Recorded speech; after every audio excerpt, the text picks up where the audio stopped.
تم جس جگہ پر گئے تھے وہ جگہ صحیح ہے, تم صحیح پتے پر گئے تھے, تمہیں میں نے صحیح جگہ بھیجا تھا. تو حضرت ابو صالح نے عرض کیا, کہا کہ حضور اگر وہ جگہ صحیح تھا تو آپ نے جس لڑکی کے بارے میں بتایا تھا وہ لڑکی وہاں پر موجود نہیں ہے. تو حضرت عبداللہ سمعی فرماتے ہیں نہیں نہیں وہ وہی لڑکی ہے. تو حضرت ابو صالح نے فرمایا کہ حضرت ابو صالح نے فرمایا, کہا کہ حضور آپ نے تو کہا تھا کہ آپ کی لڑکی اندھی ہے, آپ کی لڑکی بہری ہے, آپ کی لڑکی لولی ہے, آپ کی لڑکی لگڑی ہے, مگر ایسی اس کے اندر کوئی خامی نظر نہیں آتی. تو حضرت عبداللہ سمعی کا جواب سنو, انہوں نے کہا کہ اے اللہ کے نیک بندے تم جس جگہ پر گئے تھے اس جگہ میری بیٹی ہی تھی, اور میں نے اسے لنگڑی اس لیے کہا تھا کیونکہ آج تک میری بیٹی نے شریعت کے خلاف اپنے قدم کو نہ بڑھایا ہے, آج تک میری بیٹی نے اپنے شریعت کے خلاف کوئی کام نہیں کیا ہے, اس لیے میں نے اسے لنگڑی کہا تھا. آج تک میری بیٹی نے شریعت کے خلاف کسی بات کو نہ سنا ہے, اس لیے میں نے اسے بہری کہا تھا. آج تک میری بیٹی نے شریعت کے خلاف کوئی چیز نہیں دیکھی ہے, اس لیے میں نے اسے اندھی کہا تھا. اے سنی مسلمانوں اب ذرا غور کرو, وہ حضرت عبداللہ سمعی رضی اللہ تعالی عنہ جو ایک سیب کی معافی کے لیے 10 سال بعد کی خدمت کرتے ہیں, ایک اندھی لڑکی سے شادی کرتے ہیں, لولی لنگڑی لڑکی جو کہ پہلے بتایا جاتا ہے اس سے شادی کرتے ہیں, اور ایک وہ غوث اعظم کی والدہ محترمہ جن کا نام ام الخیر فاطمہ ہے, ان کا عالم یہ ہے کہ انہوں نے اپنی ساری زندگی شریعت کے خلاف کوئی کام نہ کیا, شریعت کے خلاف کوئی قدم کو نہ بڑھایا, شریعت کے خلاف کسی بات کو نہ سنا. تو اے سنی مسلمانوں میں کہنا یہ چاہتا ہوں کہ ہم اور آپ اپنے آپ کو نبی کا غوث اعظم کا چاہنے والا مانتے ہیں, غوث اعظم کا ماننے والا مانتے ہیں. ہم اور آپ اپنے بچوں کو عالم دین بنانا چاہتے ہیں, ہم اور آپ اپنے بچوں کو حافظ قرآن بنانا چاہتے ہیں. اس واقعے سے پتہ یہ چلا کہ جب حضرت ابو صالح جیسا باپ ہو, ام الخیر فاطمہ جیسی ماں ہو, تو بیٹا غوث اعظم پیدا ہوتا ہے. لیکن اگر انہی کے نقش قدم پر چلنے والے ان کے والدین ہو تو بیٹا غوث اعظم تو نہیں پیدا ہو سکتا, لیکن غوث اعظم کا غلام ضرور پیدا ہو سکتا ہے, غوث اعظم کا ماننے والا ضرور پیدا ہو سکتا ہے, غوث اعظم کا چاہنے والا ضرور پیدا ہو سکتا ہے. اے سنی مسلمانوں, ان کی زندگی سے ہمیں سبق لینا چاہیے کہ انہوں نے ایک سیب جو کہ بلا اجازت کے کھا لیا, اس کے لیے 10 سال باپ کی رکھوالی کرتے رہے, اس کے لیے 10 سال انہوں نے ایک باپ کی رکھوالی کی. اور ہم اور آپ آج کا دور ایسا چل رہا ہے کہ ایک دوسرے کا حق مارتے ہوئے نظر آتے ہیں, ایک دوسرے کا حصہ کھاتے ہوئے نظر آتے ہیں. تو ہماری زندگی میں جب ہمارے بچے پیدا ہوں گے, جب ہمارے بچے ہوں گے تو وہ ان کی زندگی کیسی ہوگی اس کا ہم اور آپ اندازہ لگا سکتے ہیں. اب آؤ میں آپ کو 5 منٹ میں رخصتی چاہوں گا, میں آپ کو بتاتا چلوں کہ حضور غوث اعظم رضی اللہ تعالی عنہ کی شان کیا ہے.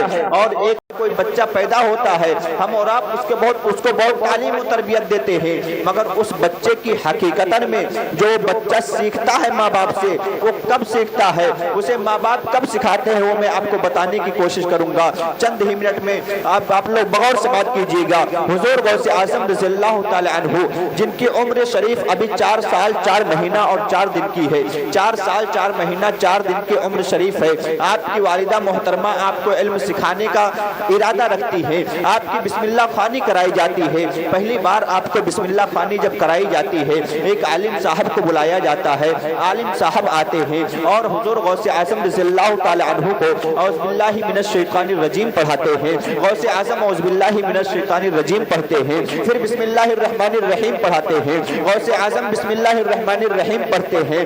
اب ہم اور آپ ہوتے وہیں پر رک جاتے, آج کا کوئی بھی بچہ ہوتا وہیں پر رک جاتا, آج کل کا کوئی بھی بچہ ہوتا, کتنا بھی علم والا بچہ ہو, اعوذ باللہ بسم اللہ جب پہلی بار وہ پڑھتا ہے اس کے آگے اسے کچھ پتہ نہ ہوتا ہے. اگر اے سنی مسلمانوں, قربان جاؤ غوث اعظم کی شان پر, قربان جاؤ غوث اعظم کے مرتبے پر, قربان جاؤ غوث اعظم کی عظمت پر. غوث اعظم کو جب ان کے استاد نے اعوذ باللہ پڑھایا, آپ نے اعوذ باللہ پڑھا, جب بسم اللہ پڑھایا تب بسم اللہ پڑھا, اور اس کے بعد میں آپ کے استاد چپ رہے, ہم اور ہوتے تو ہم بھی چپ رہتے, مگر غوث غوث اعظم کی شان یہ ہے کہ بسم اللہ پڑھنے کے بعد میں آپ قرآن عظیم کی تلاوت کرتے گئے، سورہ فاتحہ پڑھا، سورہ بقرہ پڑھا، سورہ عمران پڑھا، سورہ اعراف پڑھا، اور اسی طریقے سے پڑھتے ہوئے چلے گئے۔ اسی طریقے سے پڑھتے پڑھتے حضور غوث اعظم رضی اللہ تعالی عنہ نے قرآن کے 18 سپارے 4 سال 4 ماہ 4 دن کی عمر میں اپنے استاد کے سامنے سنائے۔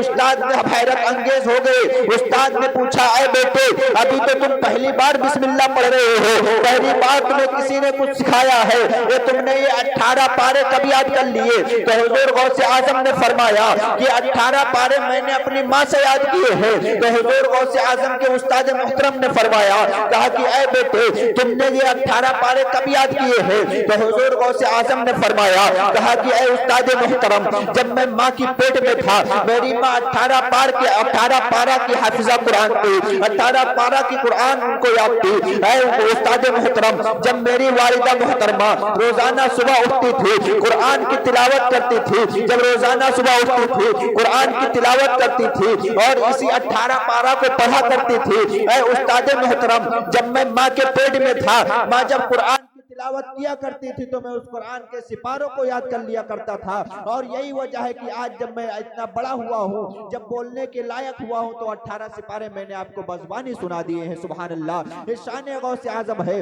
اعلیٰ حضرت فرماتے ہیں، واہ کیا مرتبہ اے غوث ہے بالا تیرا، اونچے اونچوں کے سروں سے قدم اعلیٰ تیرا، اولیاء ملتے ہیں آنکھیں وہ ہے تلوا تیرا، اولیاء ملتے ہیں آنکھیں وہ ہے تلوا تیرا۔ اے سنی مسلمانوں، اس سے پتہ یہ چلتا ہے کہ حضور غوث اعظم رضی اللہ تعالی عنہ نے اپنی ماں کے پیٹ سے جو قرآن کی تعلیم حاصل کی، وہی وہ انہوں نے دنیا میں آ کر کے اپنے استاد محترم کو سنا دیا۔ تو اس سے معلوم یہ پڑا کہ جب بچہ ماں کے پیٹ میں رہتا ہے، جب بچہ ماں کے پیٹ کے اندر رہتا ہے، تو ماں اس وقت کیا کر رہی ہے وہ بچہ جانتا ہے، ماں اس وقت کیا کر رہی ہے وہ بچہ دیکھتا ہے، ماں اس وقت کیا بول رہی ہے وہ بچہ سنتا ہے۔ تو اگر ہماری مائیں ہماری بہنیں قرآن کی تلاوت کریں گی، اگر وہ حاملہ رہیں گی، اگر وہ امید سے رہیں گی اور قرآن کی تلاوت کریں گی تو بچہ قرآن کی تلاوت جانے گا، اگر وہ نماز پڑھیں گی تو بچہ نماز کا طریقہ جانے گا، اگر وہی اللہ کا اور اس کے رسول کا ذکر کریں گی تو بچہ آگے چل کر کے دیندار ہوگا۔ اور لیکن آج کا ماحول ایسا ہے کہ اگر کوئی ایسا معاملہ آتا ہے تو ہماری مائیں اور بہنوں کا طریقہ یہ ہے کہ جب وہ امید سے ہوتی ہے تو قرآن کی تلاوت تو دور کی بات، نماز تو دور کی بات، اللہ اس کے رسول کا ذکر تو دور کی بات، پورا دن موبائل کے اندر ہی لگی رہتی ہے۔ یہ ان کے اندر کی ایک کمیاں ہے، اور اسی لیے آپ نے دیکھا ہوگا کہ بچہ جب 2 یا 3 سال کا ہوتا ہے، جب بچہ 2 یا 3 سال کا ہوتا ہے، جب بچہ رونے لگتا ہے تو قرآن کی تلاوت سے چپ نہیں ہوتا، جب بچہ رونے لگتا ہے تو نعت مصطفیٰ سے چپ نہیں ہوتا، بلکہ ہمارا اور آپ کا بچہ جب رونے لگتا ہے اسے ہم اور آپ موبائل پکڑا دیتے ہیں، ہمارا بچہ چپ ہو جایا کرتا ہے۔ لہٰذا کہنے کا مطلب یہ ہے اپنے بچوں کو اگر دیندار بنانا ہے، اپنے بچوں کو اگر نمازی بنانا ہے، اپنے بچوں کو شریعت مصطفیٰ کا پابند بنانا ہے، تو پہلے ان کی ماؤں پر یہ فرض ہے کہ جب وہ ان کے پیٹ میں ہو تو جو بچوں کو بنانا ہے قرآن کی تلاوت کرے، نماز کی پابند رہے اور اللہ اس کے رسول کا ذکر کرے، تو یقیناً بچہ جب بڑا ہوگا تو عاشق رسول بن کر کے پیدا ہوگا۔ اور اگر یوں ہی دنیا کے خرافات میں لگے رہیں گے، یوں ہی دنیا کی خرافات چیزوں میں لگے رہیں گے، تو آپ ذرا سوچئے ہمارا بچہ جب دنیا میں آئے گا، لوگوں کے درمیان رہے گا، تو ہمارے اور آپ کے بیچ میں کس طریقے سے رہے گا وہ ہم اور آپ بخوبی جانتے ہیں۔ اللہ تعالیٰ کی بارگاہ میں دعا ہے کہ مجھ سے بولنے میں جو کچھ غلطیاں ہوئی ہو اللہ تعالیٰ اسے معاف فرمائے، اور سب سے پہلے مجھے، اس کے بعد آپ تمام حضرات کو اس پر عمل پیرا ہونے کی توفیق و رفیق عطا فرمائے۔ توبہ استغفار، استغفر اللہ ربی من کل ذنب و اتوب الیہ۔ السلام علیکم ورحمۃ اللہ تعالیٰ وبرکاتہ۔